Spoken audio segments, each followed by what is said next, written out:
হরে কৃষ্ণ। সকলকে আমার প্রণাম। আশা করি আপনারা সবাই ভালো আছেন, আমিও অনেক ভালো আছি। আমি আজকে আপনাদেরকে ভগবান শ্রীকৃষ্ণের বলা 3টি বাণী সম্পর্কে বলবো। ভগবান শ্রীকৃষ্ণের প্রথম বাণীতে ভগবান বলেছেন, তুমি যখন আনন্দে থাকবে তখন তুমি কাউকে কোনো কথা দিবে না, কারণ আনন্দ আমাদের যুক্তিকে হরণ করে। আনন্দে দেওয়া এই কথা আর পরবর্তীকালের সময়ের কথা তখন তুমি নাও মানতে পারো।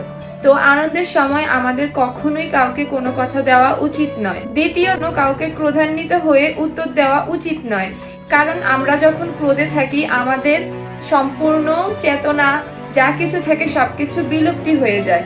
ক্রোধ মানুষের জীবনে খুব সামান্য সময়ের জন্য থাকে।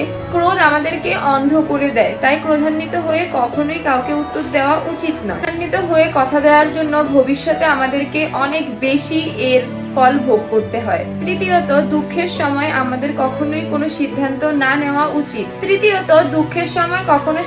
নেওয়া উচিত নয়, কারণ দুঃখ আমাদের ভাবনা শক্তিকে কমিয়ে দেয়, আর এই দুঃখী মনে নেওয়া সিদ্ধান্ত আপনাকে সব সময় দুঃখ দেয়। বচন, উত্তর, সিদ্ধান্ত। জীবনের যে কোনো কার্যের ক্ষেত্রে এই দিকগুলো খুব ভাবনা চিন্তা করে কাউকে কথা দেওয়া উচিত ও সিদ্ধান্ত নেওয়া উচিত। ভগবানের বলা এই 3টি বাণী আমাদের জীবনে সর্বদাই মেনে চলা উচিত। সবাই খুব ভালো থাকবেন। হরে কৃষ্ণ, হরি বল।